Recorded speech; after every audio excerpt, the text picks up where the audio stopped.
Hello guys, this is your friend Naruto Nexus 2.0 and we are back with a new fanfic. Which is What If Naruto Neglected by His Mother Kushina Part 1.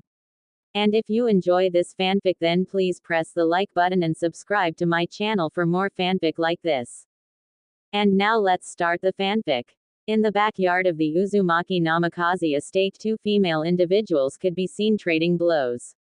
Both of them had breathtaking crimson-red hair that flowed in the wind current generated from the rapid movements from both of the individuals throwing punch after punch. The taller and seemingly older individual was the epiphany of a goddess. Her long crimson hair reached down to her waist and had two shoulder-length strands that shaped her face perfectly. She easily had DD cup and wide hips that gave her the perfect figure, yet she was toned and fit, slim waist clearly from constant training and long legs that matched her perfectly.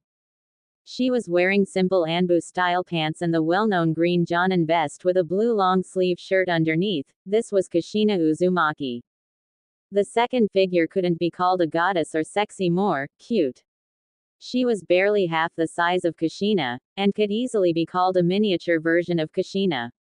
She had the long red hair and violet eyes like Kushina but didn't have any curves as she looked no older than 6 or 7. She was wearing a simple pale yellow shirt with a red Uzumaki swirl on the front, and simple red shorts. This was Mito Uzumaki Namikaze, the daughter of Kushina Uzumaki. Come on Mito. Is that the best you can do? The Uzumaki matriarch, Kushina Uzumaki, chided along her daughter Mito Uzumaki Namikaze as they were in the middle of a spar. Arg! Mito Uzumaki roared from where she stood, battered and bruised, yet she rushed towards her mother hoping to get at least one solid punch in before the spar ended. A little way away watching the fight unfold from under a tree was another child. It was a boy with medium-length spiky blonde hair and dark ocean blue eyes. He wore a simple solid red shirt and blue shorts. At first glance you may think he was just a happy little boy watching his sibling and mother sparring. But that was only half true. If you looked closely enough you would see his smile was full of bitterness and jealousy, yet, he was still happy. This was Naruto Uzumaki Namikaze, son of Minato Namikaze, the 4th Hokage, and Kushina Uzumaki, the Red Death, twin brother of Mito Uzumaki Namikaze. Now you may be wondering, why would you see a bitter smile on Naruto's face? Well, it's pretty well-known common knowledge amongst their family, friends, and those that were observant enough that Kushina always paid more attention to Mito and only ever trained her in the ways of the shinobi. Did Naruto know why? No. Did he care? No. He loved his Ka-chan, and as long as she loved him even a little bit, that was all that he needed. Did she ignore Naruto? No. She simply paid more attention to Mito for reasons Naruto never understood and only trained Mito for the same unknown reason. Was Naruto weak because he was always told, Mito needs the training more, Naru? Or, Naru, you know I told you once you were 7 I would start your training. So please just be patient so I can train Mito. No, to be perfectly honest, he could easily be stronger than Mito. He always watched Kushina and Mito training and waited until night and constantly tried to reciprocate everything they did. And when he was caught in a stump he would always go to his grandfather, Hiruzen Sarutobi, the 3rd Hokage. Hiruzen was a busy man, that's why Naruto only ever asked him for help when he was really caught in a stump. Hiruzen even offered to give Naruto his own Jonin tutor for the time being until Kushina finally started to train him, but surprisingly Naruto declined and simply said, "It's okay, Gramps. I'm fine waiting until Ka-chan finishes training Mito. I wouldn't want anyone other than Ka-chan teaching me." Hiruzen simply smiled, trying to not show his sadness at what Naruto said. He was one of the people who knew that Kushina always paid more attention to Mito and never made any attempt to train Naruto. He knew that Kushina loved Naruto dearly, but he couldn't help but fear what that slight favoritism, if you could call it that, would turn into at the slightest of mistakes from Kushina's part. Did Naruto resent Mito because she was pretty much taking all of his mother's attention? After all, nobody would blame him if he did. Any normal child would hate and resent somebody who took something they love away. But no, he didn't resent or hate Mito for any reason, he simply smiled and let it go. Did Naruto resent Kushina because she would pay more attention to invisibly look Like she loved Mito more. No, he loved her too much to ever resent her. After all, he was simply a little boy with a heart too big for his own good. Red Light District Night. Naruto age 6. Running down the dimly lit alleys was a child with spiky blonde hair and beautiful ocean blue eyes. Huffing and puffing his way through the narrow maze-like corridors, running as fast as his little feet and legs could take him, not daring to look behind him, was one Naruto Uzumaki Namikaze. Get back here, you little bastard! A voice yelled from behind Naruto. Naruto once again didn't dare look behind himself. He didn't want to risk losing any speed he might have. Come on, demon. The more you run, the worse it will get. Another voice roared through the night sky. Corner after corner. He kept running as fast as he possibly could. Alley after alley. The adrenaline was barely helping anymore since his muscles were just about at their limits. And then it happened. What he always hated finding. His biggest fear at the moment. A dead end. Naruto skidded to a stop, frantically looking for some sort of exit or way out. Ha! Can't run anymore, can you? The voices were right behind him by now. Finally, Naruto turned around, horror clearly evident in his face. At least 24 villagers and a few shinobi that ranged from Chunin to Jonin were there, wielding things from kunai to planks of wood. What do you want? Naruto tried not to sound scared but failed miserably. What do we want? Ha! Do you hear this thing? He doesn't even know what he is. A civilian yelled sarcastically as the others around him joined him in laughter. Naruto simply stared in utter fear. We are here to finish what Lord Fourth started. Why are you doing this to me then? Naruto whimpered. Because you are a demon. Naruto didn't know what that meant. He simply stared in confusion and fear until they approached him. Please. Naruto yelled in a dire attempt to escape. But they didn't listen. The few that were ninjas simply grabbed him and pinned him to the wall, while the civilians hit him with the bats or stabbed him with the kunai they obtained by the ninja. Kill the bastard son of Lord Fourth. They chanted as he was beaten. Stab after stab. Hit after hit. Naruto never let himself pass out. Why? Because his Ka-chan would worry if he was out too late, and he wouldn't want that, now would he? So, after the constant hour of torture, the civilians and ninjas all left, having gotten bored as Naruto didn't even scream anymore. So as fast as he could, Naruto limped through town and entering the clan district until he arrived at the Uzumaki Namikaze compound. As he entered the compound, he could feel his sister sleeping already and Kushina waiting in the living room, probably watching TV while she waited for him. He asked Hiruzen about his ability before, and Hiruzen simply said he was lucky to have that skill and he called him a censor. Naruto didn't really know what to think about that, so he simply didn't care for it. It just helped at times like this. As soon as Naruto entered his house, he heard his mother call out quite intimidatingly. Naruto Uzumaki, where have you been? It's 2 hours past your curfew. Kushina stomped her way through the house to go see Naruto.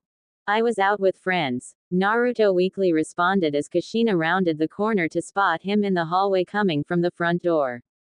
Kushina was wearing a simple white nightgown that wasn't exactly see-through, but you could see through it enough to send any normal man into a hormonal frenzy. Naruto. What happened? Kushina ran as fast as she could towards Naruto as she saw the many cuts and bruises scattered all over his body. I was out with friends, and fell out of a tree, Naruto lied. What? Be more careful. How many times do I have to tell you to stop doing such dangerous things? Kushina scolded her son as she led him to the bathroom so she could wash him in the bath and tend to his wounds. Yes, these things happened quite often. Naruto doesn't even have that many friends his own age to play with, but what his mother doesn't know wouldn't hurt her. Did Naruto lie? Obviously. Why? Because he doesn't want to trouble his mother more than he already does. After all, he's just a boy with a heart too big for his own good. October 10th. Naruto's 7th birthday. Usually Naruto had mixed emotions about today. It was his birthday, why wouldn't he be happy? He didn't know why, but the villagers and the shinobi who usually hunted him down would always get worse on his birthday. He even heard one of them call it a Fox Hunt, in honor of the day. The reason he was hunted. Because today was the day Minato Namikaze, the fourth Hokage, sacrificed himself for his village in order to defeat the demon known as the Nine-Tailed Fox. The villagers and shinobi that held grudges against the beast for taking away their loved ones and destroying their homes and leaving most homeless and beggars. What does this have to do with Naruto? Because the villagers and those of the shinobi that were utterly retarded, that's the nicest way one could describe them, they thought that Naruto was the demon incarnate. Why? Naruto didn't even have to Fox's power. But they didn't try to learn nor care to learn. Minato Namikaze on the night of Naruto's and Mito's birth was forced to seal the nine-tailed fox away after it was released from Kushina. But he didn't just seal it into one of his children, no, he sealed it into both of them. But was he smart and seal it evenly between both of his children? Sadly, he sealed the soul of the fox into Naruto and all of the fox's power into Mito. His thought was that without the fox's power the fox could do nothing to tempt or torment his host and would render it useless. Hell, he even told the shinobi and few villagers who saw the scene to treat both of his children as heroes, but when they heard Naruto had the literal soul of the demon inside of him, the villagers and few shinobi were too blinded by hate and revenge and took out their hatred on Naruto. Don't get me wrong, Mito had some haters too, but not even close to the same level as Naruto. And with her mother Kushina Uzumaki always with her, those enemies just backed away. So once again Naruto was treated as the demon and the bastard son of the fourth Hokage. While Kushina and Mito were the fourth Hokage's beloved family that everyone loved unconditionally because of Minato's sacrifice. But did Kushina know of this?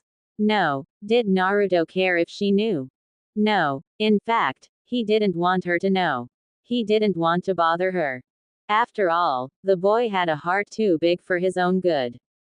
But what he doesn't realize, the bigger they are the harder they fall. And his heart was really big. Hokage's office. Hey Gramps. Naruto entered the Hokage's office with the brightest smile that Hiruzen has ever seen on his face. Naruto, my boy. What brings you here today? The third Hokage chirped back innocently, even though he knew very well what today was. It's my birthday. I'm turning 7 today, Naruto exclaimed as he threw his hands up to make a statement. Oh, how could I forget? Hiruzen said sarcastically. Naruto confirmed. So, what's so different about today instead of your other birthdays? If I remember correctly, you were never a big fan of your last few birthdays. Hiruzen inquired as he hinted towards the way the villagers went on the so-called fox hunt. Yes, Hiruzen knew of these occurrences. He was the all-knowing Hokage after all. Now you may be wondering, why didn't he tell Kushina? But the answer is quite simple actually. Naruto actually asked him the first time to not tell his mother. After all, he didn't want to burden his mother any more than he already has. He simply loved her too much. This actually brought the old Hokage to tears more than once. He was the one who would cradle Naruto as he was soaked in his own blood and had fragments of glass and kunai still embedded inside of himself. And not once did Naruto ever falter in his decision. It was something the Hokage saw, and that was the only reason he respected the boy's decision. As much as it hurt him to watch it all, he nevertheless went with the boy's wishes.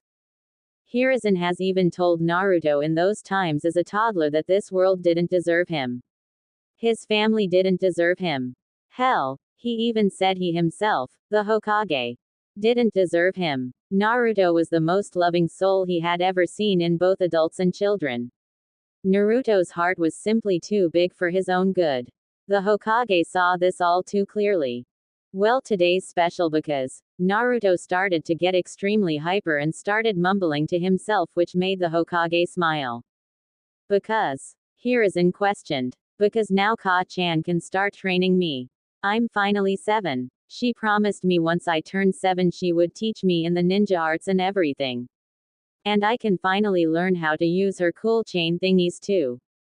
Naruto cheered as he jumped around the room mimicking the cool ninja moves he saw as he watched some Jonin senseis teach their genin squads. At that simple statement Hiruzen almost broke down. He visibly flinched as he heard those words. I see. Well, I'm sorry, but today I won't be able to hang out with you or give you a present for your birthday, Hiruzen said truthfully, as he did have too much paperwork and it couldn't wait until tomorrow. Oh, well, that's okay, Gramps. I don't need a present. Naruto cheered truthfully. He was never big on presents. As long as he had people he loved around, he was perfectly okay just hanging out with them. Oh, I see. Well, how about this? Tomorrow I'll take the day off and I'll finally teach you some cool new jutsu. It will be a Naruto-only training regimen. Hiruzen couldn't simply not give his pretty much adopted grandson a present. Really? Thank you, Gramps. Naruto basically flew over the Hokage's desk and embraced the old Hokage in a bone-crushing hug. Anything for you, my boy. Lord knows you deserve it, Hiruzen whispered, just quiet enough for Naruto to not hear. Hiruzen simply smiled and patted Naruto's back for a good minute before he finally lifted Naruto up and placed him back onto the ground. All right, now run along to your mother. I know how she is when you're late, so make sure you get home soon. I'll pick you up tomorrow and then we can go learn the new jutsu I promised. Does that sound all right to you? Hiruzen asked. Yeah, I'll be waiting, Naruto cheerfully declared. All right, good boy. Hiruzen then ruffled Naruto's hair and shooed him away. Bye, Gramps. You better have some really cool jutsu for tomorrow. I'm a quick learner. Naruto waved goodbye from the doorway with his bright smile that could brighten even the darkest of days. Oh, I will. Now hurry before your mother starts to get worried. Hiruzen waved back. And so, Naruto left and slammed the door shut. Anbu, leave. Hiruzen yelled, but anyone could hear his voice crack from the sudden influx of emotion he had to hide from Naruto. But Lord Hoka, one of the Anbu operatives tried to say. Out. Hiruzen yelled even louder. This time he steeled his voice. As soon as he was left in the room seemingly alone, he broke down. Tears streamed down his face as he placed his head into his hands and stared down at his desk in despair.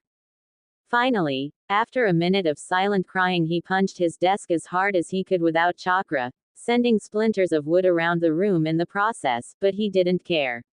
He just spun his chair around and leaned back, staring at the vast sky outside of his window. Hiruzen, why are you crying? A voice spoke from behind Hiruzen in front of his desk. Panther. Hiruzen didn't even flinch from the sudden voice. Why are you in despair?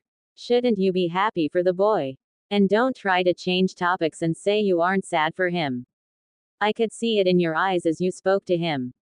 The now called Panther spoke in a gruff voice.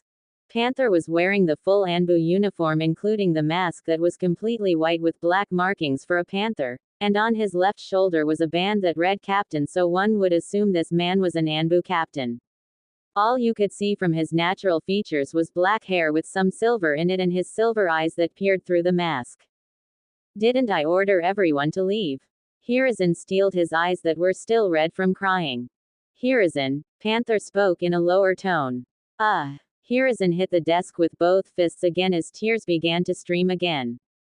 What happened? Even the Panther Anbu was clearly taken aback by the Hokage's appearance. The Anbu operative spoke as if he has known Hiruzen for quite some time. I fear we are going to lose one of the brightest and most pure beings alive today. Hiruzen leaned back again and sighed. That boy? Panther inquired. Yes. Why? He looked so happy right now. That's the problem. He looks happy right now. That will soon change. The old cage explained. Can you explain? Panther questioned, clearly intrigued and slightly worried. Very well. It all started when. With Naruto.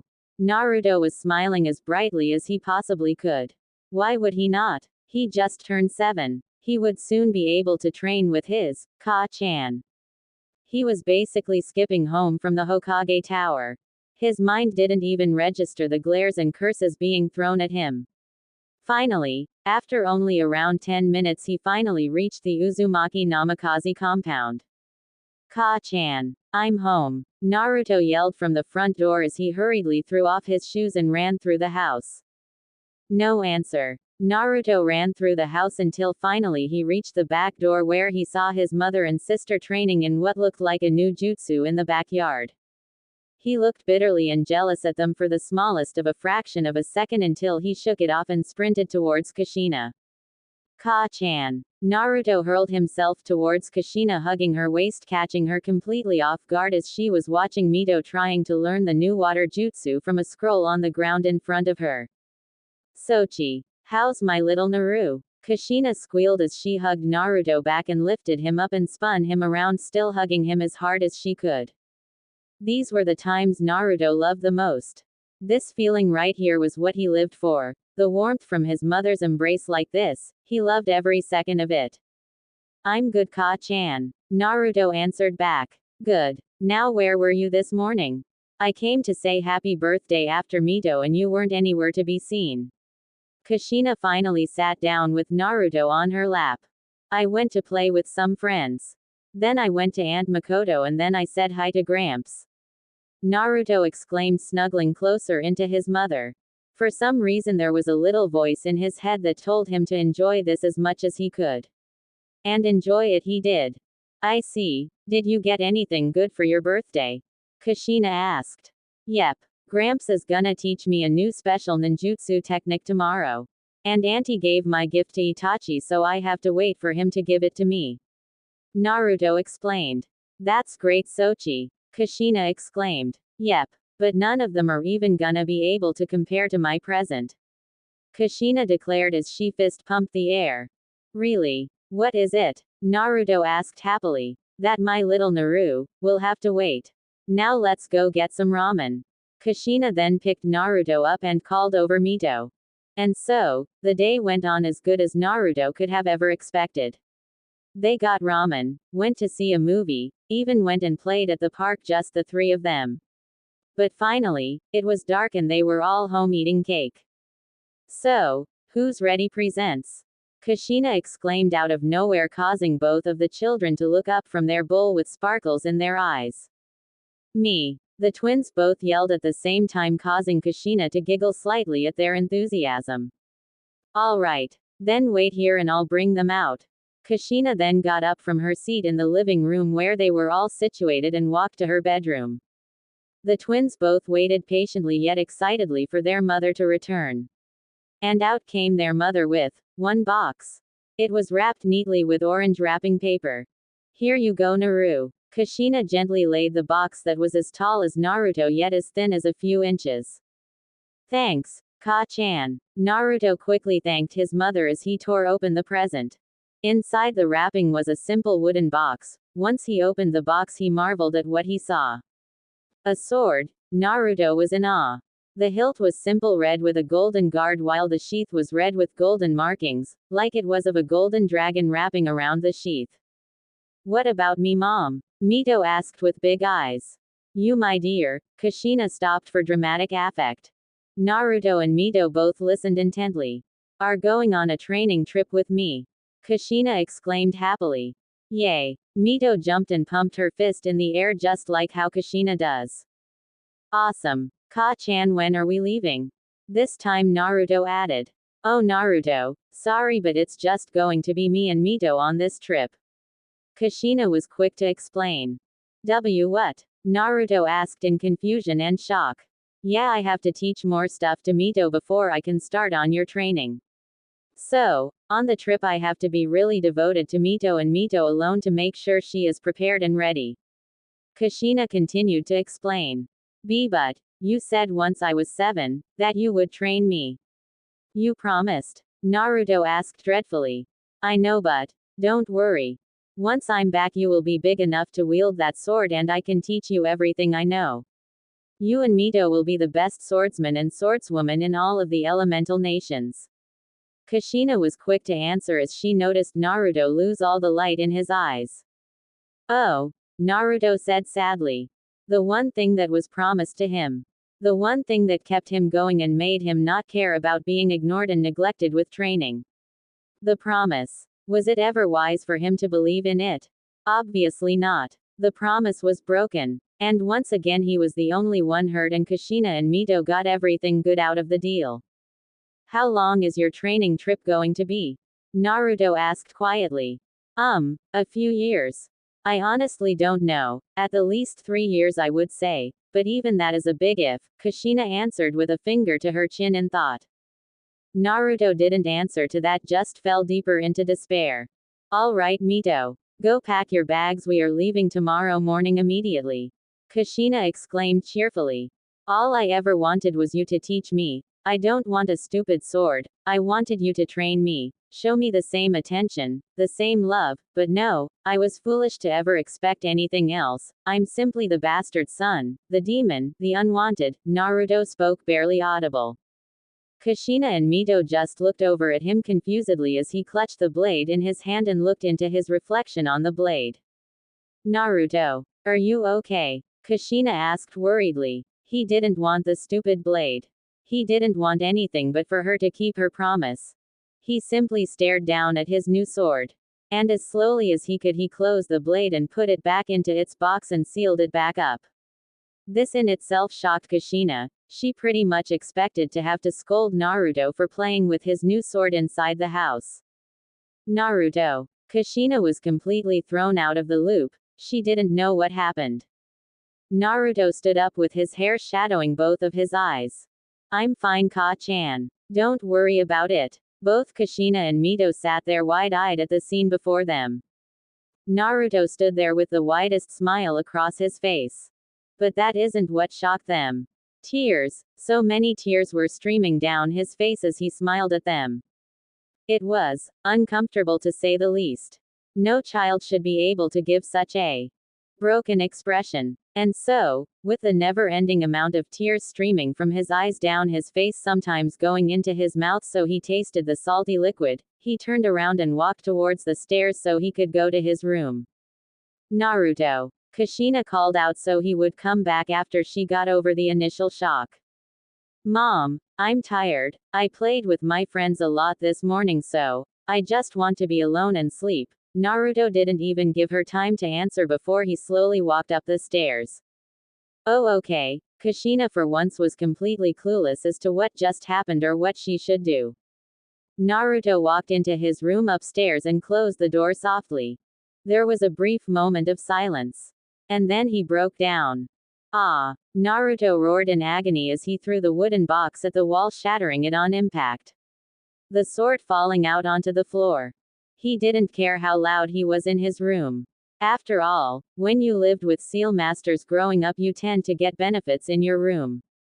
The main one being a soundproofed room so nothing could be heard from the inside out.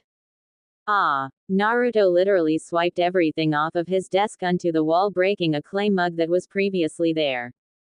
His room was a nice room beforehand. Blue walls, a nice full-sized bed, a desk where he kept a few scrolls and school books. A dresser with a mirror and pictures all around his room of different kanji for sealing and simple messages like, the will of fire, or, look underneath the underneath. Simple ninja sayings and whatnot. Naruto had too much adrenaline pumping through his veins at the moment, and he knew it. If he didn't get out of the house, he would destroy his room and his mother would most likely try and see what's going on. So, he opened his window, leaving everything where it was sprawled across the floor, not caring for the broken picture frames and cups. And he jumped. He left to blow off steam and gather his thoughts. He could only take so much. All that pent-up stress and anger, disappointment, agony, depression, jealousy, fury, childish tendencies, pain, everything he ever held back because of his love for his family. Everything he did because of a promise. A promise to be taught and given the same experiences as his sister. Broken. The promise couldn't have been called a promise anymore. Did she ever plan to go through with the promise? Naruto couldn't think straight. He was mad. Not just mad, he was in pure agony and rage. He wanted to cry his eyes out. He wanted to vomit his guts out. And he wanted to destroy all at the same time. Now you may be thinking, why would such a promise break Naruto so much? Because to him that promise was everything he lived for the past years. He didn't care if he was ignored as long as the promise was fulfilled. He didn't care if he was beaten by the villagers and he kept it from his own family as long as the promise was fulfilled. He didn't care. He would do anything as long as that promise was fulfilled. The promise was more than just being trained by his mother. No, this was much more than that. And so, Naruto sprinted across the rooftops into the forest and sprinted until he couldn't sprint anymore. He stopped as he was in the middle of the forest. He huffed and puffed, but he didn't stop. He punched the nearby tree, subconsciously drawing chakra and adding his chakra into every punch, slowly chipping away at the tree. And then, once both of his fists were bleeding profusely, he roared. He screamed in pure anger and rage. He wailed all of his agony away. He yelled until he couldn't anymore, and then he passed out right then and there. Kushina and Mito didn't know what they did. But they broke probably the purest and happiest being in the world. After all, the boy with a heart too big for his own good would surely have his entire world cave in eventually. The next day. Nay, Ka-chan. Are you sure it's okay to leave Naruto without saying goodbye? Mito asked as her and Kushina arrived at the front gate. We can't help it, Mito.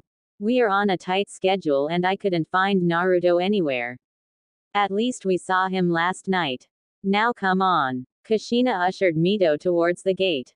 Okay, if you say so, Mom. We wouldn't be having this problem if you didn't sleep in too long. Kushina exclaimed as she continued to lightly jog towards the gate. Oh, please, Mom. You slept in as long as me. Mito spoke as she glared lightly at her mother, who whistled innocently in return. Still, I half expected the old man to be here, He's old, it's not like he would be able to get up this early either way. Kushina spoke about Hiruzen like he was her own father and was a bit disappointed he wasn't there to send them off.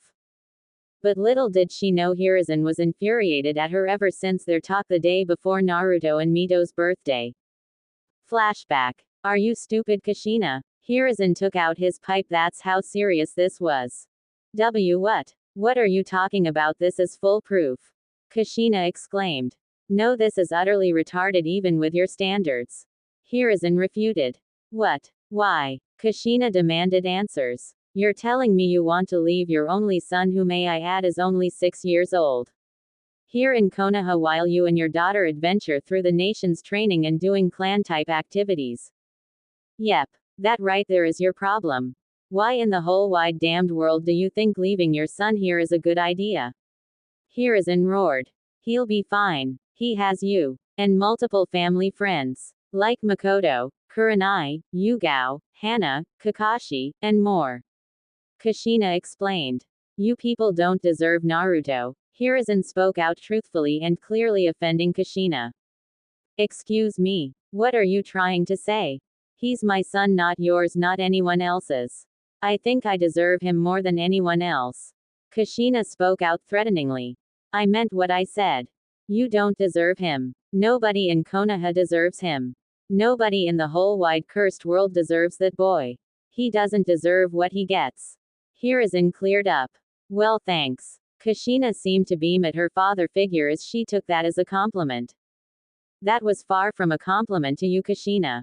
If anything, the only person that complimented was Naruto. Hiruzen explained. Still, Naruto will be just fine. He has been just fine this long. What will a few more years do?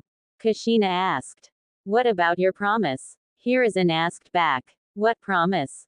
Oh, you are starting to seriously disappoint me, Kushina. You promised him to train him after he turned 7. Hiruzen roared. What? That promise? He'll be fine. He understands everything. Anything I do he agrees with and doesn't argue with. He almost makes no trouble or anything. I'm sure he will be just fine waiting a few more years. And plus, Mito will be done training so she can help me. Kushina exclaimed. Good God, how long are you planning on being out of the village for then? Hiruzen asked calmly. A few years. If we're super lucky, maybe 3 to 4 years. But who knows? We will go wherever the wind takes us. And also where I set up specific training appointments, but none the different.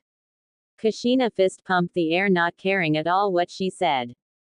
You. Kushina was clearly confused. Get out. Hiruzen ordered.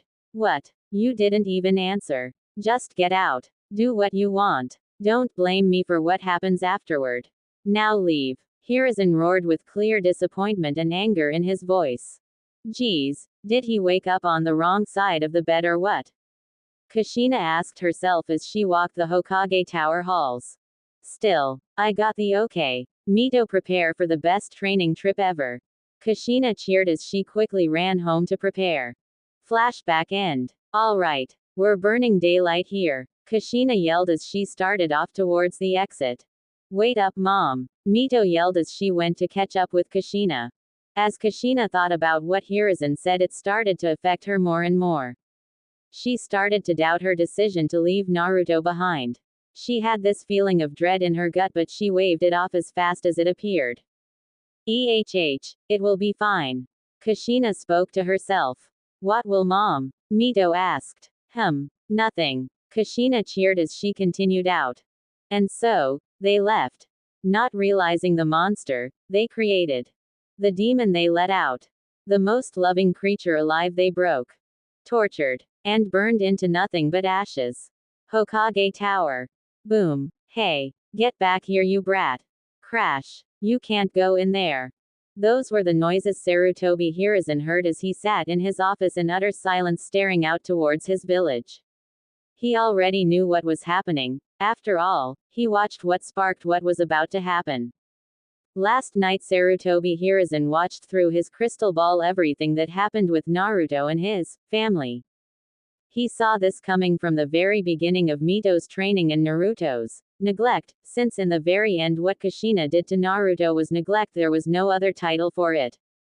Sure, she loved him, there was no question about that, even Sarutobi saw that, but her stupidity and fear clouded her thoughts and mind and in the end caused Naruto to break.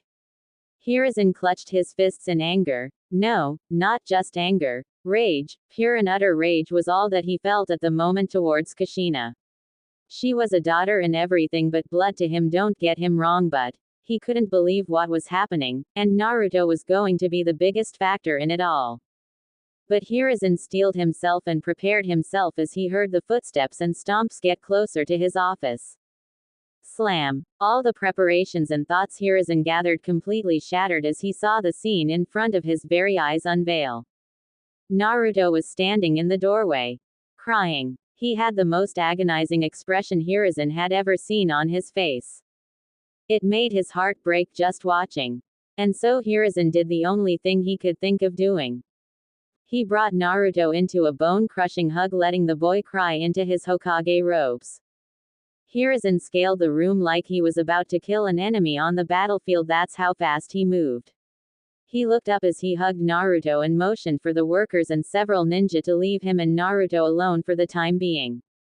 Why? Naruto wailed. Hiruzen simply stayed quiet. Why don't they love me? Why do they get everything good when I get nothing but pain? Naruto's yells were muffled by the old Hokage's robes. I can't answer that, Naruto. I don't know. Hiruzen was at a loss for words. They left me. They didn't even say goodbye. They don't care about me.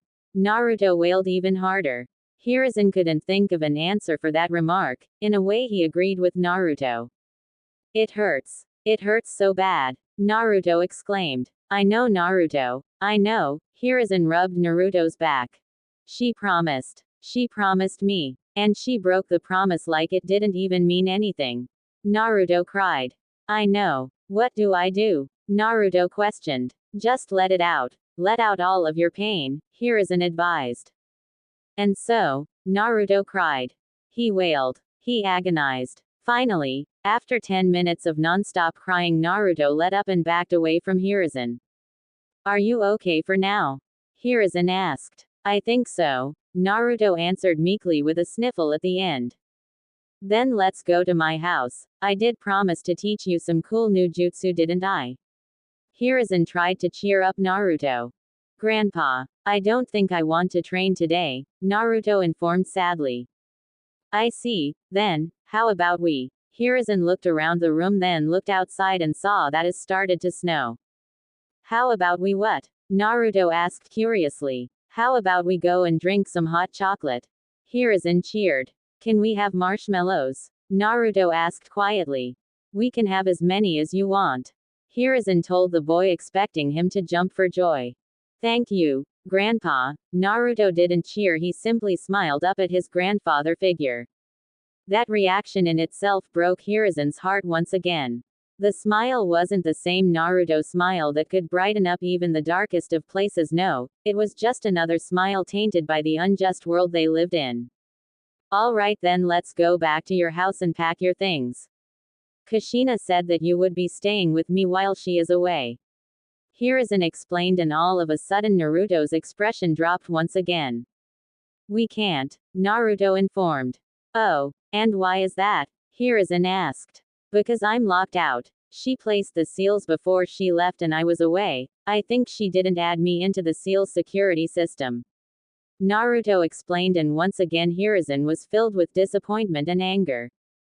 That's fine. We can go and buy you some things tomorrow. Hiruzen cheered, trying to lighten the mood once again. Naruto looked in silence for a few moments, seemingly in thought. Can I change? Naruto asked out of nowhere. Excuse me? Hiruzen asked, clearly confused. Can I become somebody new? Naruto clarified. Why would you want to do that?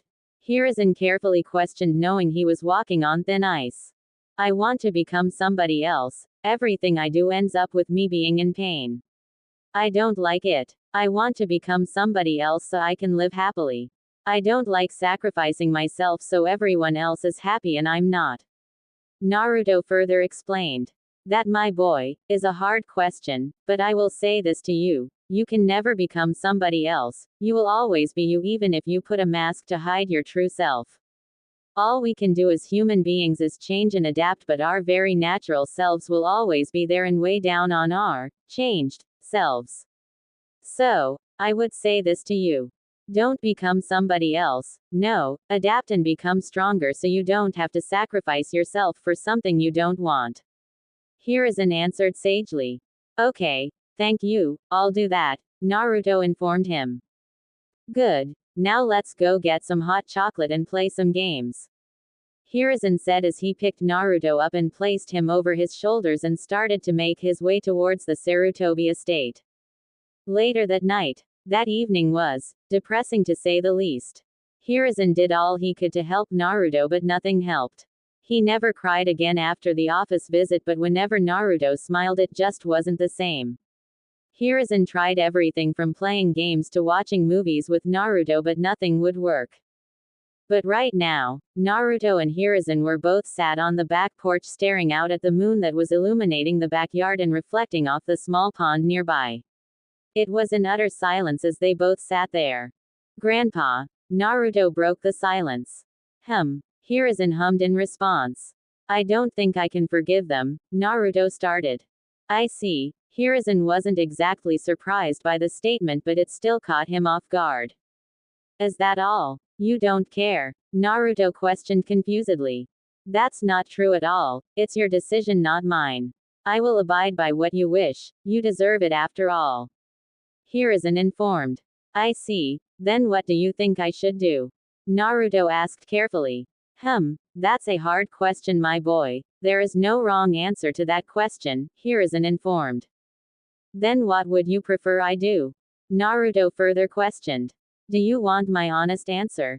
Hiruzen asked. Please. Naruto answered seriously. Well then, the half of me that loves Kushina like my own daughter and as the Hokage says to always forgive, but the half of me that isn't clouded by my Hokage views and relationships thinks that you should give them a test. So, if I had to trust one of my sides, I would say trust the latter, give them a test. Hiruzen responded calmly. A test? Naruto was clearly confused and curious. Not a regular test, just give them a time limit, and if they don't fix what they did by then, well then do what you were going to do. Leave them behind if you must. But this way, if they don't try and fix what they did or even see what they did and they stay oblivious to everything, then you will not feel bad about your answer. Hiruzen responded wisely. I think I'll do that, Grandpa. Naruto seemed clearly happier with that idea. Then do it. It's as simple as that. Give them a time limit, and if they don't fix it by then forget about them. Start new. As much as it hurt Hiruzen to say something that would ultimately crush Kushina if she failed, he knew it had to be done. Whatever happened now is on Kushina.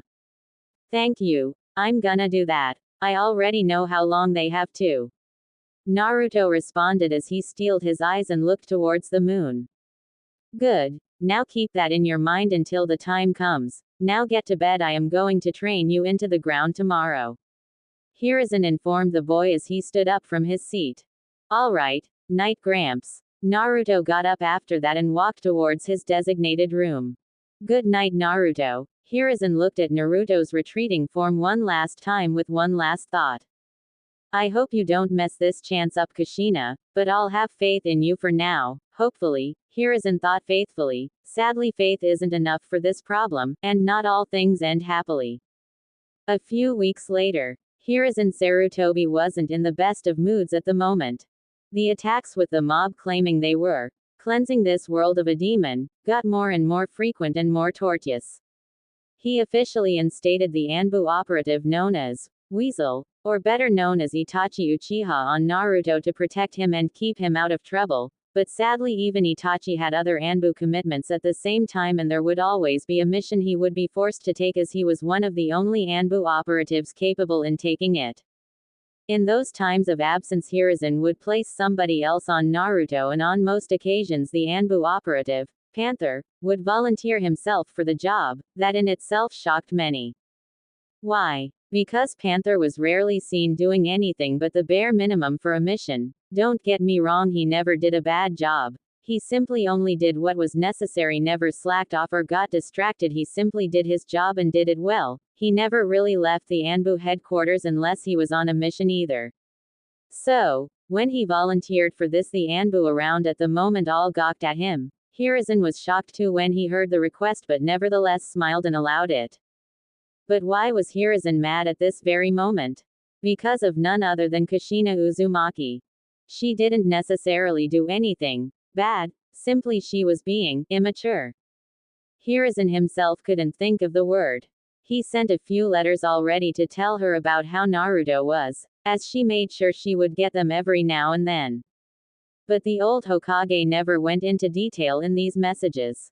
Why? It's quite simple actually. Naruto asked him not to. Why? The answer made Hiruzen once again nod his head in acceptance as Naruto was clearly too mature for his age. If she doesn't fix her mistakes and waits until it's too late after something major happens, then I don't want her to. She clearly doesn't care if she won't help before it gets too late. That was the simple reply that Hiruzen couldn't help but nod his head in agreeance to. The messages Hiruzen wrote were basically saying, Kushina, I strongly suggest you come home. Naruto isn't in the best of states right now and I think you should help before it gets too late. But Kushina didn't even waver in her replies. All she said would be something like, oh come on you old goat. You should know he's just getting a little mommy sick, and he will be better soon. Don't send me messages unless there is absolutely an emergency. I don't want to have to tell you I'm going to stay on this trip until we finish every time. Hiruzen was starting to doubt the little faith he placed in Kushina once he kept seeing those messages. He didn't even tell her how Naruto threw himself headfirst into training and was excelling at a scary speed that he only saw in a few individuals, those individuals being Kakashi Hatake, Itachi Uchiha, and last but not least Naruto's very own father, Minato Namikaze. Why wouldn't Hiruzen tell Kushina? Because knowing her she would say something along the lines of, what? Exclamation mark. You can't do that. Nobody's allowed to train Naruto until I get back. I'm going to be the one to train him. I am the only one who can train him. Kushina didn't show it but she did want to train Naruto. It was just in her own, utterly retarded way of logic. And Hiruzen literally yelled, to hell with that. As he thought about that answer, she messed up enough and Naruto was now his own person. He could do what he wanted to, and who was he to stop a young prodigy? But Hiruzen couldn't help but cringe as he remembered the one incident that actually opened his eyes completely to how utterly the situation was. Flashback. It was about a week or two after Kushina and Mito left to train and Naruto wasn't sitting by idly and lamenting. No, he was diving face first into his training. He already knew the advanced academy forms of taijutsu from his time before with Hiruzen when Kushina refused to train him, so now Hiruzen thought he could start to learn chakra control exercises and hopefully polish his already known skills before he learned anything too advanced. But now we see Hiruzen making his way back to his house after a long, very long day in the Hokage's office. When he left at the early hour of 7 a.m., Naruto was already up and training his heart out. Hiruzen couldn't think of anything but going home and resting his old bones and hopefully finding something good on TV or read one of his, not-so-kid-friendly books. But all of those thoughts immediately vanished from his mind as he entered the Sarutobi compound and saw Naruto in the same exact spot as when he left, still training his heart out. Normally that wouldn't shock the old Hokage, but as he saw the scene he immediately saw something he shouldn't see. Blood. Punch. Kick. Duck. Flip. Repeat. Flip. Dodge. Kick. Jump. Kunai. Repeat. Like a robot, Naruto repeated time after time, completely entranced in his training. He was completely zoning out the outside world. So, in that moment of not understanding what was happening outside of his own training, Naruto didn't notice his hands and knuckles completely torn open, almost gushing blood. No, not almost gushing, they were gushing blood. There were blood splotches around Naruto that could only be created if Naruto didn't stop training and kept training even though he was bleeding. It wasn't a lot of blood in the sense they were in the shinobi world, but that much blood for a 7-year-old. Exactly. Hiruzen would later realize this was because the fox inside of Naruto helped Naruto regenerate the lost blood and in the end, didn't make him collapse from blood loss. Naruto! Hiruzen yelled as he rushed to Naruto's side. Nothing came from Naruto as he repeated his attack on wooden training dummy that now had blood and gashes all of it. Naruto! Stop! Hiruzen got closer. Naruto narrowed his eyes and leapt as high as his small 7-year-old body would take him, and he twisted and sent a crushing kick to the dummy's head. Enough! Hiruzen roared as he grabbed Naruto's wrist and held it there. But the one thing Hiruzen failed to see beforehand, he now saw, and he was shocked to say the least. Naruto was crying. His eyes were bloodshot and puffy. And seemingly Naruto's mind numbed all of his pain so he wouldn't feel anything. What happened, Naruto? Hiruzen softened as he saw Naruto's tears, but nevertheless needed to get to the bottom of whatever happened. It hurts, Grandpa, Naruto explained as clutched his chest. What hurts, Naruto? Now Hiruzen was getting even more worried, thinking something gravely bad happened to Naruto. My chest. My heart. It hurts, Naruto further explained as he looked up at his grandfather figure. Then why are you training? You should have come to me immediately. Hiruzen chastised slightly. Because it hurts if I don't train. If I train, the pain goes away. If I'm alone and don't train, I think of them. I think of Ka-chan. I think of everything and it hurts. But when I train, I feel better. Naruto exclaimed. Oh, Naruto. Hiruzen brought Naruto into a hug. Grandpa, am I in trouble? Are you going to make me quit training? Naruto asked frightfully. No, Naruto. Then what? Train your heart out if you must. Naruto looked up at the old Hokage with his soul-piercing ocean blue eyes and did his best to smile at him. Thank you, Grandpa. No problem, but if I see you training to the point it will stunt your growth or permanently injure you, I won't even hesitate for a second to stop you. Okay, Hiruzen told him. Okay, good, now let's go inside and clean up. I'll teach you something cool tomorrow. Hiruzen ruffled the boy's hair as he started making his way inside. God, it's worse than I thought, Hiruzen thought to himself as he realized what Naruto was doing. Whether he was doing this subconsciously or consciously, he was literally killing off his family. Hiruzen realized what Naruto was doing is only shown when a shinobi loses a loved one or a close comrade on the battlefield. They would normally drown themselves in missions and training and always needed to have somebody else there so they wouldn't completely lose themselves in their thoughts. The most notable case would be Kakashi Hatake after the loss of his final team member and his sensei Minato Namikaze. After that he almost immediately entered the Anbu and went on mission after mission, not even caring for the pay he got for it. All he needed was to keep his mind off of everything else. And that was what Naruto was doing right now. It truly scared Hiruzen. Naruto was changing and maturing and forcing out all other thoughts. And he was doing this at the age of 7 and at a rapid pace. I fear it's too late for you, Kushina. After all, you are literally going to be dead to him if you don't fix things soon, Hiruzen thought as he entered his house with Naruto in tow. From then on, Naruto would continue to train, and Hiruzen rarely ever left him alone. He always either had a shadow clone at his office or with Naruto. But this train of thought from Naruto helped him in the long run as he once again excelled in his training. End of flashback. The third Hokage was now sitting in his office awaiting the meeting he was scheduled to have with none other than one of his Anbu captains. That specific Anbu captain was probably the most elusive Anbu member in the entire Anbu combined. Lord Hokage. An Anbu with a panther mask appeared out of the shadows.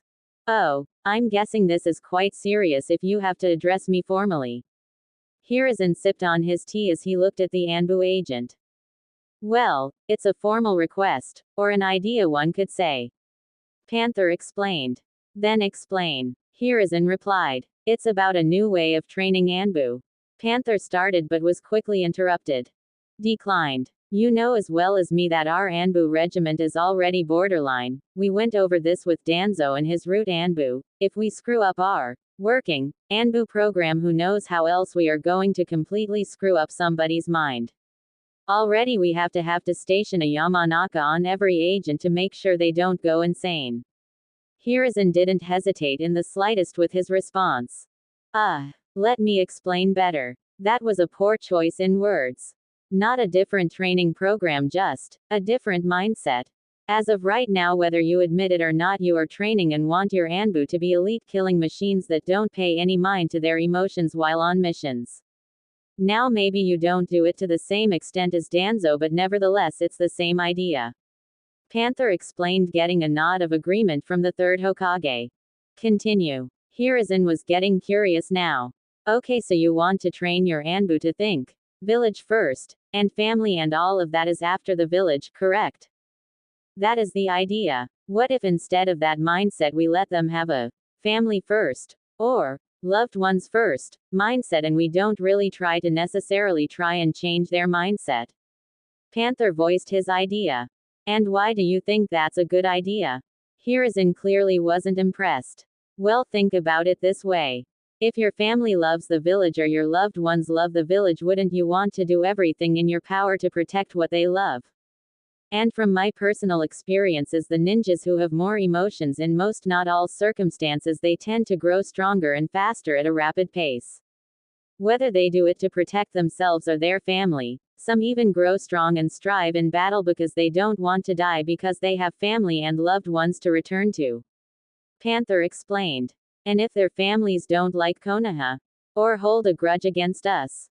The Hokage voiced his concerns. Oh please. You know as well as me that we don't instate any shinobi into the Anbu if they have a vendetta against Konoha or they had a past experience against Konoha. I know, but I fear somebody like that could mess up the entire Anbu and their Anbu ways, Hiruzen spoke truthfully.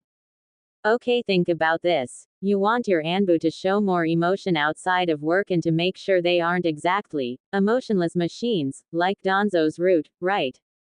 Panther inquired. Yes, outside of work, that is. Then if we introduce somebody like that, he could help with that. It will be a refresher to them around the Anbu headquarters when they aren't on a mission. In theory that would work, but on missions that person would only get in the way.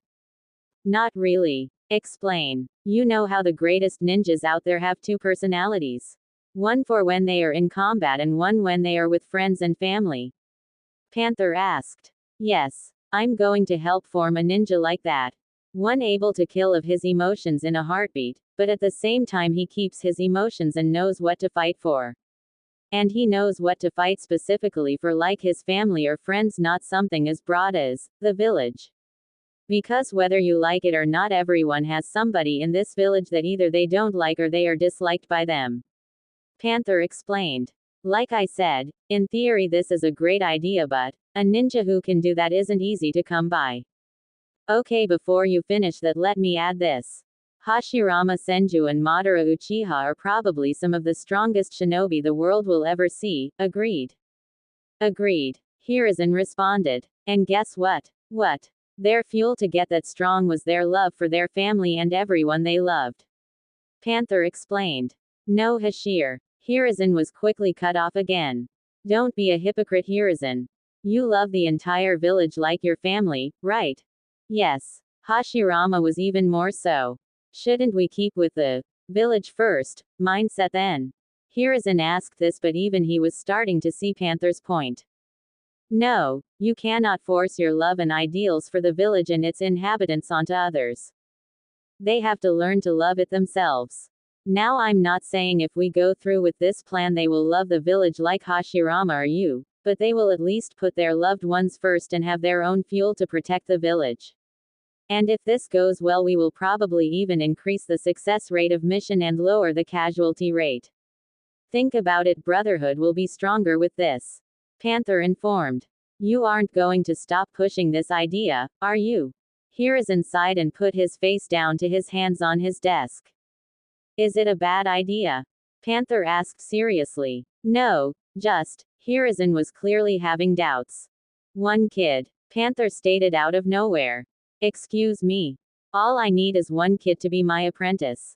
Hell, I'll even take an orphan to make you happier. Panther informed. Fine. You get one kid, but make sure to check with me before you start anything. Obviously. Panther spoke clearly, relieved and happier. Now get back to work, I have plenty of paperwork that needs signing. Hiruzen shooed the Anbu agent away as he continued his work. Hiruzen couldn't exactly deny the request when Panther said he would personally take on an apprentice. After all, Panther never spoke with, let alone trained anyone if he truly didn't need to. So that alone showed how serious he was. Hiruzen simply sighed and leaned back on his chair. I have a feeling I'm not going to like who he picks, Hiruzen spoke to himself quietly. A few weeks later. Torture. Torture was what was happening to Naruto the past 2 months. From his mental health to his physical health, everything was being tortured. At first it was all mental, from all of his pain and agony finally erupting after all those years of keeping it locked away. But the seal broke and it all flooded out like a tidal wave. Then it was the fox hunts. Beating after beating, it never relented. Hiruzen saw this and placed Itachi Uchiha as Naruto's bodyguard from the shadow, but that only made it worse. The longer it took to have a fox hunt, the worse the beatings would get. At first Naruto could run away or beat the villagers himself thanks to his training, but that soon ended. They got more Jonins to join and help them capture the bastard son of the 4th Hokage. Don't get me wrong, Naruto never once let the pain get to him. But don't get this wrong either. He didn't accept the pain, no, he embraced it. Now that may seem like a little much for a 7-year-old, but in reality, Naruto was already mentally older than that. And as long as Hiruzen trained him and still cared for him, he wouldn't mind the pain. That doesn't mean he won't try and get out of the torture sessions though. Like right now, Naruto is running as fast as he can, leaping over bounds literally and figuratively to get away from the mob behind him. No, no, no, no, no. Naruto kept speaking to himself as he rounded another corner. Today was one of those days that Naruto dreaded the most. He was due another beating or torture, whatever you wanted to call it, and he was 2 weeks and a half due one, so that meant he was in for a bad one today. Come on, come on, come on. Faster, faster, faster. Naruto kept telling himself so fast it was starting to sound like a chant. Naruto never did get how the Hokage could arrest so many people, yet they kept coming and they only got worse and worse, never running out of time, people, nor energy. Don't mess up. Don't mess up. Naruto yelled to himself as he burst forward, using all of his energy trying to gain that extra bit of speed for what he was about to do. In front of him was a dead end. Yet this time he wasn't as scared like he used to be. Why? Because he was a ninja now. He could climb walls. He leapt onto the wall. 1 step. Good. Another step. Better. 2 more steps. Closer to escape. Yes. Naruto cheered to himself as he was about to be home free. He was a few steps away. No, one leap away. But things were never that easy for Naruto. Naruto broke out into a full-blown smile. And with one action his entire world crashed down before him. Somebody grabbed the back of his jacket. And with one powerful yank he was sent sailing down to the ground below. As soon as Naruto hit the ground all the air from his lungs was knocked out of him. He gasped for air as soon as he possibly could, but as he looked up the sky in front of him wasn't there, in its place was the mob. They grabbed him as soon as he got air into his lungs and held him down on his knees. You really thought you would get away that easy? We're different than you. We don't come unprepared, we learn from our mistakes. You're not getting away from us ever again, and lucky for you we're going to be getting revenge for the others you getting arrested. A villager snarled. Naruto couldn't do anything but stare in horror, bracing for whatever they had in store for him. It started normally, fists beat against him leaving him black-eyed, and the villagers cursing him, spitting on him and blaming him for things he didn't have any control over. But then something new was about to happen. Something much worse than normal. Oh, it looks like the little bastard actually got used to our beatings. The seemed-to-be leader spoke out. Yeah, you're right. Make it worse. Kill him. Every remark was getting worse and worse. And then it happened. Naruto didn't have to be told what they were going to do, to know what was about to befall him. Oh, this is so convenient. I think God himself has officially told us what to do. The leader yelled as he looked straight at a metal can that had a bomb fire inside of it that was probably used by some homeless man, considering it was late January at the time. The man walked toward the fire and pulled something out. A metal rod that was red hot at the end from the extreme temperatures in the fire. No, Naruto screamed louder than he ever has. Why don't we label the demon? So, all can know what he is. A demon. A bastard son. The devil himself. The man yelled, causing cheers to erupt from the crowd. No, please. Stop it, please. Naruto continued to cry louder and louder. Now why should we? You're the one who took our families and loved ones. It's only fair you live a life of pain. The man snarled sadistically. I didn't. Please. Naruto yelled, hoping for a savior to hear him. Strip him, boys. The man commanded the ones holding him. And so, they tore off his shirt, revealing his pale chest. Now let's put this, right here. The man exclaimed as he narrowed in right onto Naruto's chest, right under the collarbones. Ah! Naruto screamed in pain and agony. The man used the blazing metal rod like a pencil, dragging the molten hot end on Naruto's skin, slowly melting the skin and muscle underneath. There. It's a masterpiece. The man looked at his work in glee. On Naruto's chest was, Devil, written in big and bold letters. Naruto was going into shock from the pain. The last thing he heard was, who's next? I think we need everyone to know he's the bastard son of the fourth, too. Naruto's mindscape. It was pitch black. Nothing but blackness for as far as the eye could see. This wasn't the first time Naruto's been here, but every time it's the same. It's quiet and peaceful. Nothing to bother him. It was just a place to get away. Naruto. A voice spoke from deep inside of the darkness, shocking Naruto quite a bit. Fox. Naruto spoke, realizing what was happening. Yes, Naruto learned of what he had inside of him. After his mother and sister abandoned him, he had more time to think about things. He finally got a hunch about it, where he then asked Hiruzen, and Hiruzen himself clarified it. It all made sense when he truly thought about it. Actually, it was a shame he didn't learn earlier. You're not surprised? The voice asked in a mildly surprised tone as two massive eyes with red irises and slit pupils asked. Not really. Naruto responded quite calmly. I see. A set of pearly white razor-sharp teeth shined through the darkness. How are you talking to me? I thought you couldn't do anything with me because your power is sealed inside of somebody else. I only have your worthless soul. Naruto asked, not caring if he offended a being that could probably destroy his entire village by sneezing. Watch your mouth. I will when you answer my question. Tisk. Do you honestly think it would be that easy to simply seal my soul apart from my power? I am a force of nature. A demon. I can get my power back as simply as I want. I am a force of nature, therefore I get my power from nature. So by you simply walking around, I gained my power back from the nature around you. The fox explained. I see, then why not escape my seal? Naruto asked curiously. It isn't a simple seal. If the Shinigami seals me into something, I'm stuck in there until my sealer releases me. The fox told the boy. Alright, enough of explaining.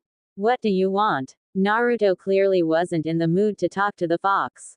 Excuse me, you should be happy I'm even talking to you. After all, I have the answer you're in need of. The answer. I don't need an answer, Naruto answered. Oh, you don't want to end the beatings? End the suffering that those fools in your village cause you? The fox taunted. I'm listening. Now Naruto was getting curious. I can give you the power to fight back. The fox told the boy, expecting him to jump for joy. The fox waited in glee as it expected Naruto to be ecstatic because of the offer. No, I don't want it. Naruto replied flatly. What? Why? The fox was clearly flabbergasted and then roared. Why would you willingly give me what I want? Obviously, you're going to get something out of this, and I don't feel like giving you something like that is a good idea. Naruto explained quite intelligently. You're smarter than I expected, but nevertheless. You mustn't worry about such things. The fox explained. Explain. Naruto commanded. Oh, now I get your attention. Very well. Demons don't like being in anyone's debt. And as of right now, I owe you. The fox informed the 7-year-old. How? I never did anything to you for you to be in my debt. Naruto asked cluelessly. It doesn't matter. I am the reason you are being tortured, am I correct? The fox explained. Yeah, so then how can you help me? Naruto relented and asked. I can give you power, but, you will have to sacrifice something. The fox informed. What? You just said I basically deserve it, and that I wouldn't need to do anything. I know, but I'm giving you the power for free, but you have to sacrifice something so I can actually give you the power, and with whatever body part you sacrifice will be turned into a demon's part. Like for example, if you gave me an arm, it would be turned into a demon's arm. However, if you sacrificed your heart, you would lose your humanity at the same time, but you would be turned into a demon. The fox explained. Naruto thought for a second, deciding if it was worth it, but he remembered something Hiruzen told him when he wanted to change. You can never become somebody else, you will always be you, even if you put a mask to hide your true self. All we can do as human beings is change and adapt, but our very natural selves will always be there and weigh down on our changed selves. So, I would say this to you. Don't become somebody else. No, adapt and become stronger so you don't have to sacrifice yourself for something you don't want. And Naruto ended up taking that differently than what was originally intended. Was it bad? No. Deal. That's what I wanted to hear. So what part will it be? My heart. Naruto told the fox without flinching. What? I said I'll give you my heart. Naruto repeated. Are you sure? That fast? You can't go back after I do the process. I'm sure. Naruto clarified. You can't take it back, but okay. You will probably be out for a few hours during the process. Luckily you are still a child and you still have to adapt and grow, so you will be fine turning into a demon. Okay, wait. Before I do this, can I ask some questions? I'm not backing out, I just want to clarify some things before I leave. I don't exactly know how long it will be until I talk to you again after all. Naruto said. Fire away. What will I gain from being a Hanyu or half-demon? Other than the obvious traits like strength and speed and those basic things. Half-demon? The fox asked, slightly entertained. Aren't I going to be a half-demon? I mean, I'm a human, I wasn't born demon. Honey, please, as soon as you offered me your heart, you were officially going to become a full demon. If you only sacrificed a limb or something like that, then I would say you would be a half-demon, but a heart? I think not. The heart controls everything from your brain down to your chakra coils. Every fiber of muscle is somehow connected to your heart. So, by default, if your heart is a demon's, I know you're smart enough to know the answer. If my heart's a demon's heart, I have a complete demon's body, Naruto answered in realization. Bingo. Now to what traits you may gain. That's not a simple question. Every demon is turned into a specific class of demon depending on what sins they are chosen by. The fox explained. Sins. The 7 deadly sins: lust, greed, sloth, wrath, envy, pride, and gluttony. Every demon is placed into a class of demons depending on what sin you are. Usually every demon is chosen by 2 sins and 3 is rare, 4 is almost unheard of. So, after you are a full demon, I will check to see what sins you are, and once I do that I will clarify what characteristics or traits you gained from your sins. But other than that, you will get naturally stronger and faster and more resilient. But don't get me wrong, you will have to train like any other human, because you won't just magically gain the power. You will get a boost, that's for sure, but you still have to go through the regular growth cycles and training and discipline to truly become powerful. After all, that's how the strongest demons are made too. The fox explained. I see. Would you really give up your own power simply because you owe me something? I find that hard to believe, Naruto asked again. Ha, you really think I would give you my power if I wouldn't get it back? Here's a little advice, boy. Never, and I mean never, give somebody something that you cannot get back. Whether it's love or power, don't give people something you cannot get back. Then, how am I getting it? Naruto asked confusedly. Okay, let me explain it simply. Imagine a tree, that tree is my power.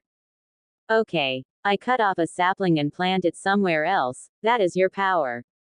Okay, I will grow back my sapling and the new sapling will prosper and grow, maybe even growing bigger than the original tree. So basically, I'm planting a seed without worrying about my own power. I will get it back in a few days. The fox finished explaining. I see. Is that all then? The fox asked. Yeah, just make sure to see what sins I was chosen by. Next time we meet, I want to know everything I get from them and what class I am. Naruto exclaimed. Very well, now sleep. And Naruto fell straight asleep onto the black floor. A will-o-wisp of red mist flew towards Naruto and entered his mouth, nose, and eye sockets, causing him to flail around on the floor for a few moments before he finally calmed down. Now let's see what sins have chosen you, the fox muttered as it brought one of its paws out of the darkness and poked Naruto's forehead with its claw. No way, the fox was clearly speechless. Ha! Ha ha! Ha ha ha ha ha ha ha ha. The fox laughed so loud it could shake buildings from miles away if there were any. Back in the real world, the villagers were seconds away from carving a second name into Naruto's skin when he arrived. A lone Anbu stood at the tops of the building staring down with utter disgust and hatred as he witnessed the scene he arrived to. Mark the bastard, the Anbu agent heard from down below. Finally, he had enough and saw the devil marking on Naruto's chest and noticed they were about to write something else. So, he walked to the edge and fell. As he fell, a sword appeared out of a storage seal on his arm. He threw dozens of kunai and shuriken, killing multiple villagers instantly. And then he landed and immediately brought his sword down and around to finish everyone off. It was over before it even started. A massacre. A bloodbath. And the last thing the civilians and shinobi saw before they were brutally killed. A panther. Hospital. Naruto woke up feeling not so good. His body felt like it was on fire, his muscles were all extremely worn out and tired. Naruto groaned as he sat up and noticed the bandages all over him. Bandages all over his chest and covering where he was marked, and bandages all over his limbs. I wouldn't move if I were you. A voice spoke out, alerting Naruto of his presence. Who are you? Naruto quickly asked. Me. You don't exactly deserve to know my name yet. Just call me Panther like everyone else does. The unknown individual said as he walked out from the darkness. It was the Anbu agent. He wore the Anbu attire with a captain band on his left shoulder. His mask was on. It was a white mask with black markings obviously symbolizing a panther, and he had multiple fuinjutsu tattoos on his arms, probably for sealing weapons. Alright, Mr. Panther, what do you want? Naruto asked cautiously. Well, I saved you from some villagers, so I should thank you then. Naruto bowed slightly from his hospital bed. That's not why I stayed here though, the man spoke calmly. Then why? How would you like to become stronger? The man asked seriously. What do you mean? Do you want to become stronger?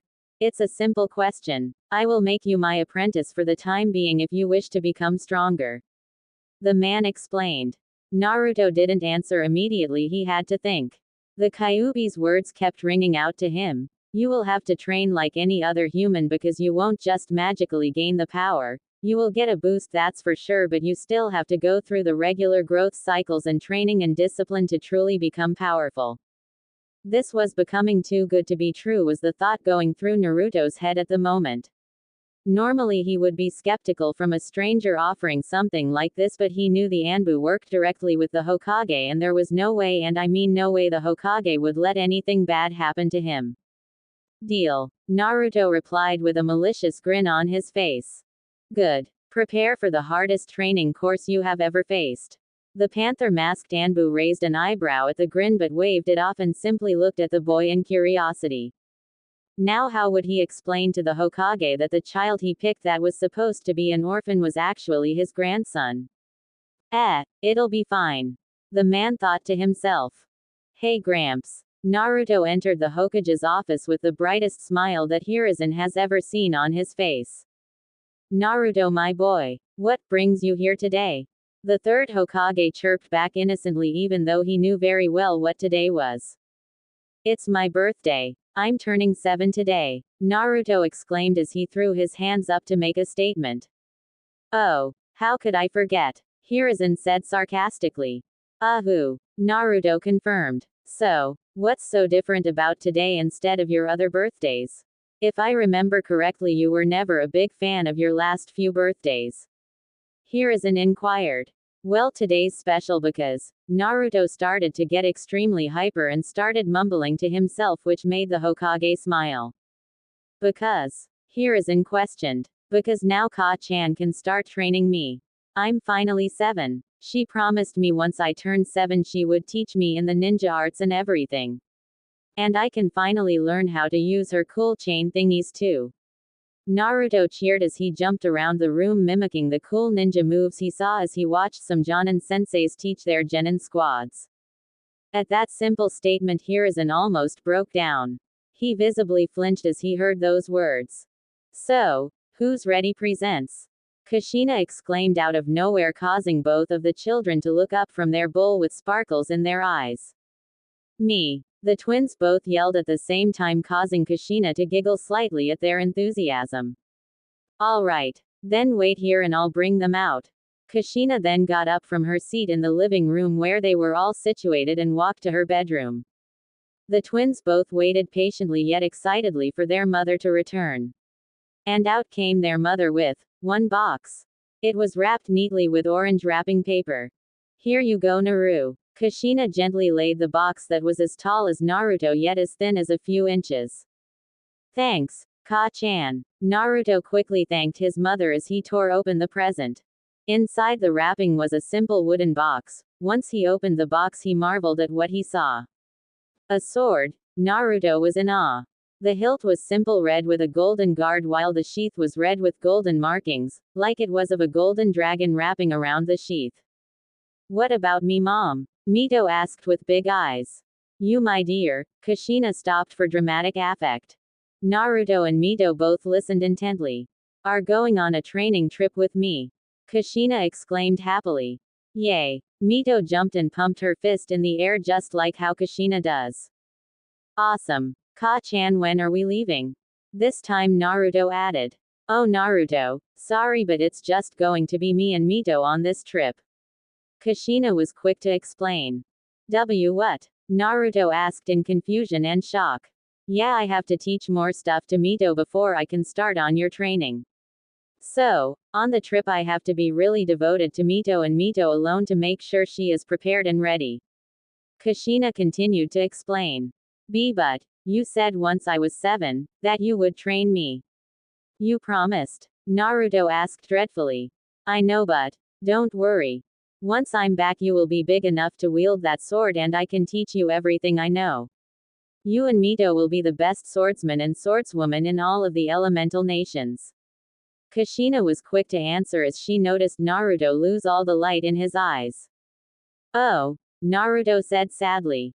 The one thing that was promised to him. The one thing that kept him going and made him not care about being ignored and neglected with training. The promise. Was it ever wise for him to believe in it? Obviously not. The promise was broken. And once again he was the only one hurt, and Kushina and Mito got everything good out of the deal. How long is your training trip going to be? Naruto asked quietly. A few years. I honestly don't know. At the least 3 years, I would say. But even that is a big if, Kushina answered with a finger to her chin in thought. Naruto didn't answer to that, just fell deeper into despair. All right, Mito. Go pack your bags, we are leaving tomorrow morning immediately. Kushina exclaimed cheerfully. All I ever wanted was you to teach me. I don't want a stupid sword. I wanted you to train me. Show me the same attention, the same love, but no, I was foolish to ever expect anything else. I'm simply the bastard son, the demon, the unwanted. Naruto spoke barely audible. Kushina and Mito just looked over at him confusedly as he clutched the blade in his hand and looked into his reflection on the blade. Naruto, are you okay? Kushina asked worriedly. He didn't want the stupid blade. He didn't want anything but for her to keep her promise. He simply stared down at his new sword. And as slowly as he could, he closed the blade and put it back into its box and sealed it back up.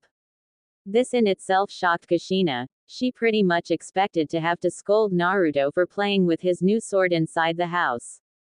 Naruto. Kushina was completely thrown out of the loop. She didn't know what happened. Naruto stood up with his hair shadowing both of his eyes. I'm fine, Ka-chan. Don't worry about it. Both Kushina and Mito sat there wide-eyed at the scene before them. Naruto stood there with the widest smile across his face. But that isn't what shocked them. Tears. So many tears were streaming down his face as he smiled at them. It was uncomfortable to say the least. No child should be able to give such a broken expression. And so, with the never-ending amount of tears streaming from his eyes down his face, sometimes going into his mouth so he tasted the salty liquid, he turned around and walked towards the stairs so he could go to his room. Naruto. Kushina called out so he would come back after she got over the initial shock. Mom, I'm tired. I played with my friends a lot this morning, so I just want to be alone and sleep. Naruto didn't even give her time to answer before he slowly walked up the stairs. Oh, okay. Kushina for once was completely clueless as to what just happened or what she should do. Naruto walked into his room upstairs and closed the door softly. There was a brief moment of silence. And then he broke down. Grandpa. Naruto broke the silence that permeated the room, illuminated by the night sky. Hiruzen hummed in response. I don't think I can forgive them, Naruto started. I see. Hiruzen wasn't exactly surprised by the statement, but it still caught him off guard. Is that all? You don't care? Naruto questioned confusedly. That's not true at all. It's your decision, not mine. I will abide by what you wish. You deserve it after all. Hiruzen informed. I see. Then what do you think I should do? Naruto asked carefully. That's a hard question, my boy. There is no wrong answer to that question, Hiruzen informed. Then what would you prefer I do? Naruto further questioned. Do you want my honest answer? Hiruzen asked. Please. Naruto answered seriously. Well then, the half of me that loves Kushina like my own daughter and as the Hokage says to always forgive, but the half of me that isn't clouded by my Hokage views and relationships thinks that you should give them a test. So, if I had to trust one of my sides, I would say trust the latter, give them a test. Hiruzen responded calmly. A test? Naruto was clearly confused and curious. Not a regular test, just give them a time limit, and if they don't fix what they did by then, well then do what you were going to do. Leave them behind if you must. But this way, if they don't try and fix what they did or even see what they did and they stay oblivious to everything, then you will not feel bad about your answer. Hiruzen responded wisely. I think I'll do that, Grandpa. Naruto seemed clearly happier with that idea. Naruto. A voice spoke from deep inside of the darkness, shocking Naruto quite a bit. Fox. Naruto spoke, realizing what was happening. You're not surprised? The voice asked in a mildly surprised tone as two massive eyes with red irises and slit pupils asked. Not really. Naruto responded quite calmly. I see. A set of pearly white razor-sharp teeth shined through the darkness. How are you talking to me? I thought you couldn't do anything with me because your power is sealed inside of somebody else. I only have your worthless soul. Naruto asked, not caring if he offended a being that could probably destroy his entire village by sneezing. Watch your mouth. I will when you answer my question. Tisk. Do you honestly think it would be that easy to simply seal my soul apart from my power? I am a force of nature. A demon. I can get my power back as simply as I want. I am a force of nature, therefore I get my power from nature. So by you simply walking around, I gained my power back from the nature around you. The fox explained. I see. Then why not escape my seal? Naruto asked curiously. It isn't a simple seal. If the Shinigami seals me into something, I'm stuck in there until my sealer releases me. The fox told the boy. Alright, enough of explaining. What do you want? Naruto clearly wasn't in the mood to talk to the fox. Excuse me. You should be happy I'm even talking to you. After all, I have the answer you're in need of. The answer? I don't need an answer, Naruto answered. Oh, you don't want to end the beatings? End the suffering that those fools in your village cause you? The fox taunted. I'm listening. Now Naruto was getting curious. I can give you the power to fight back. The fox told the boy, expecting him to jump for joy. The fox waited in glee as it expected Naruto to be ecstatic because of the offer. No, I don't want it. Naruto replied flatly. What? Why? The fox was clearly flabbergasted and then roared. Why would you willingly give me what I want? Obviously, you're going to get something out of this, and I don't feel like giving you something like that is a good idea. Naruto explained quite intelligently. You're smarter than I expected, but nevertheless. You mustn't worry about such things. The fox explained. Explain. Naruto commanded. Oh, now I get your attention. Very well. Demons don't like being in anyone's debt. And as of right now, I owe you. The fox informed the 7-year-old. How? I never did anything to you for you to be in my debt. Naruto asked cluelessly. It doesn't matter. I am the reason you are being tortured, am I correct? The fox explained. Yeah, so then how can you help me? Naruto relented and asked. I can give you power, but, you will have to sacrifice something. The fox informed. What? You just said I basically deserve it, and that I wouldn't need to do anything. I know, but I'm giving you the power for free, but you have to sacrifice something so I can actually give you the power, and with whatever body part you sacrifice will be turned into a demon's part. Like for example, if you gave me an arm, it would be turned into a demon's arm. However, if you sacrificed your heart, you would lose your humanity at the same time, but you would be turned into a demon. The fox explained. Deal. That's what I wanted to hear. So what part will it be? My heart. Naruto told the fox without flinching. End of recap. A few days after Chapter 1. Hokage's office. 3 people could be seen inside the office at this point in time. One was a child no older than 7 or 8. The second was a fairly tall Anbu operative wearing a white mask with black markings signifying a panther, and the last person was the Hokage himself. And so Naruto was standing on the right of the panther operative facing the old Hokage, who was on the opposite side of the desk in his chair. Hiruzen clearly looked tired and stressed out while Naruto looked sheepish, and the panther operative stood defiant, yet no expression was visible because of his mask. So you're telling me that the orphan you wanted to be your apprentice and bring into Anbu is my own grandson, who, may I say, certainly is not an orphan? Hiruzen yelled incredulously at the nerve of this Anbu operative. Yes. The Anbu operative answered cautiously. No. The answer is no. Hiruzen answered firmly. But Hiruzen, Panther tried to say. No, I will not put him into that. If he wants to when he's older, then I won't stop him, but definitely not right now. Hiruzen declared forcefully. Naruto simply stood there in awkward silence until he had a thought come to mind. Hiruzen, you know how the village treats him. Itachi and I can't always watch him. It already shows when we aren't there to protect him. A few days ago, as soon as I got there, it was already too late. I mean, they scared the boy the sake. I know you have seen his chest. Panther protested fervently. Yes, but Hiruzen saw the Anbu operative's point. Then why not? I will have him report to you whenever you want, and you can call him for physical and mental checkups whenever you feel necessary. Panther reasoned. It's not that simple, Panther, Hiruzen said softly as he saw how strongly the Anbu operative felt about this. No, I think it is, Hiruzen. Okay, look. You know how I am. I have never once questioned your orders, and I have never done anything against your wishes.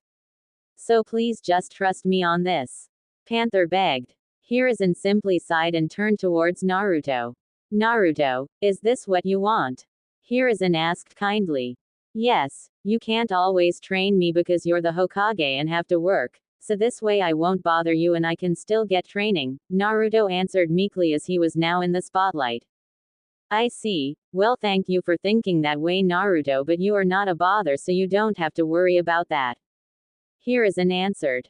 But you are busy. Indeed I am. You would be correct on that one.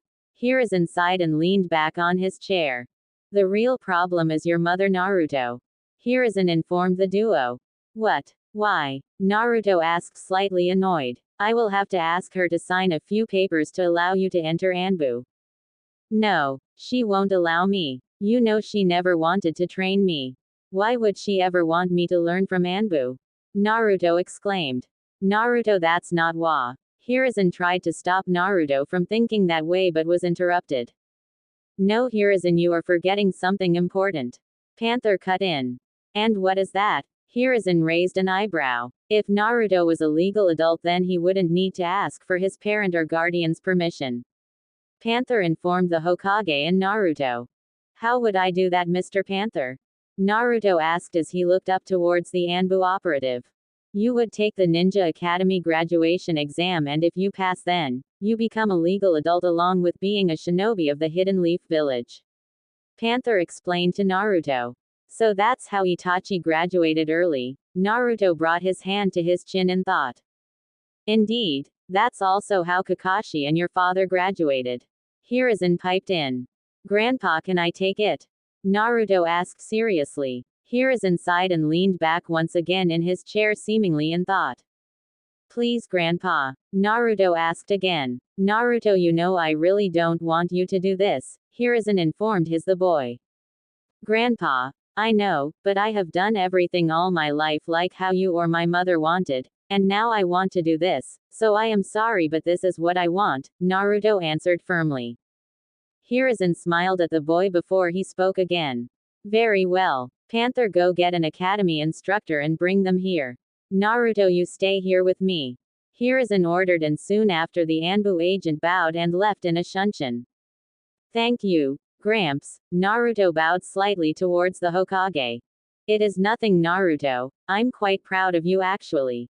Hiruzen informed the boy. Proud? I thought you didn't want me to do this. Naruto asked curiously. I didn't, but you are going against what others want and forging your own path. That is what I want you to do. That is what you want to do. And for that I am proud of you. Hiruzen explained. I see, Naruto hummed in understanding. Now I will have to tell you that I am going to be informing your mother that you are dropping out of the Ninja Academy.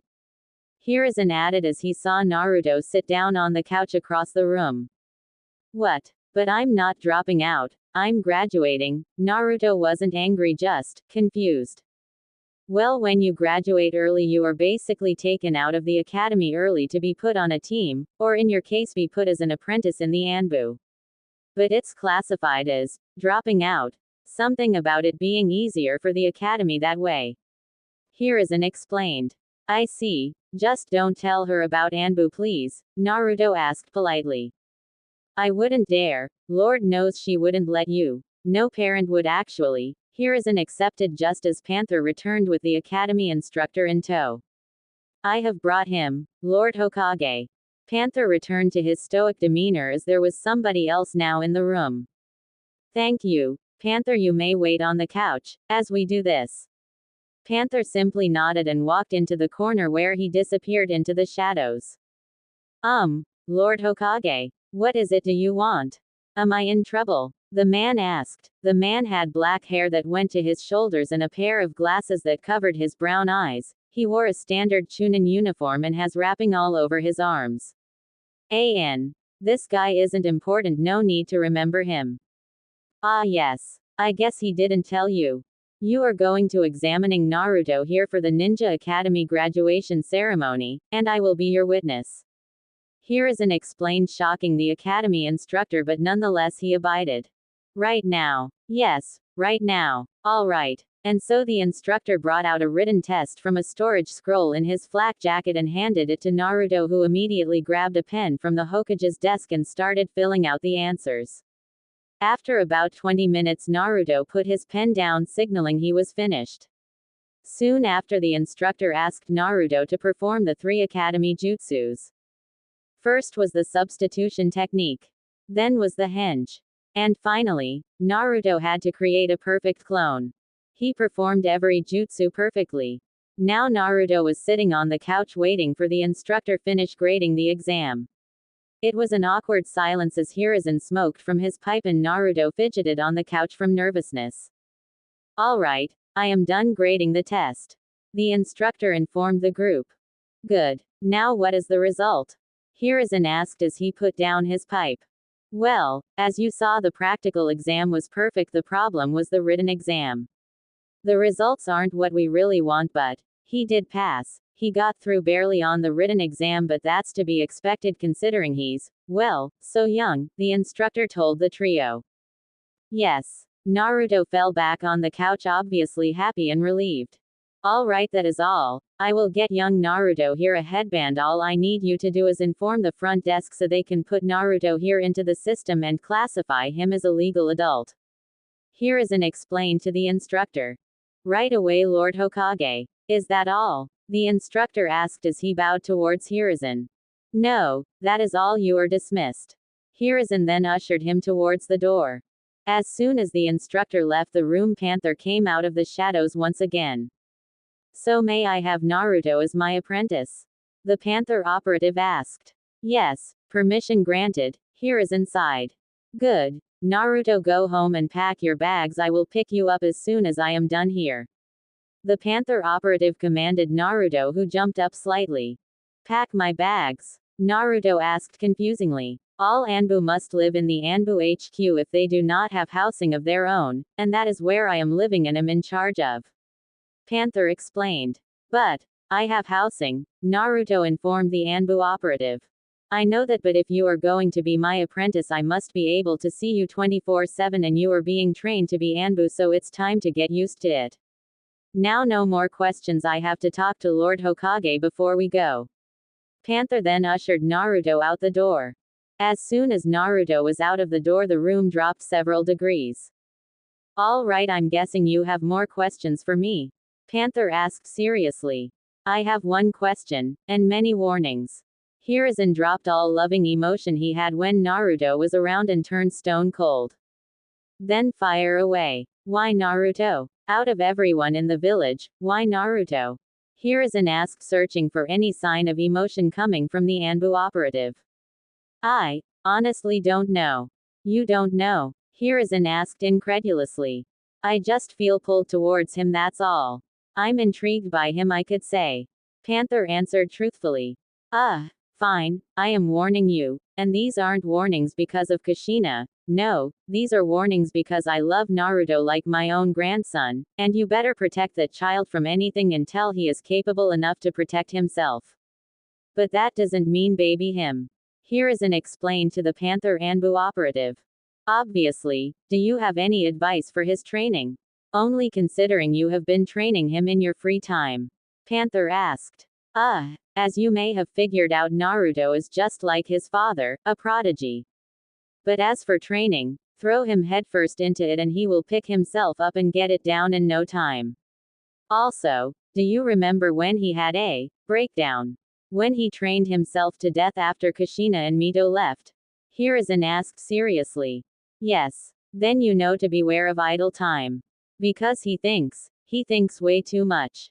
Keep him busy, whether it's missions, work, or training, keep him busy. I have helped him a little bit so he's not as bad as before, but he still isn't perfect. Got it. I will help him fix that. Is that all? Panther asked. One last thing. Help Naruto become something else, a god amongst men. I know he has the potential to surpass his father and me already. Lord knows what we will create if you can train and help him correctly. You are dismissed. Hiruzen told the operative. Hiruzen could have sworn if Panther didn't have a mask on he would have seen a grin full of anticipation as he disappeared into the shadows. Kushina, you better figured out you messed up by now, or figure it out from this. Hiruzen spoke to himself as he brought out a scroll and a pen and started to write.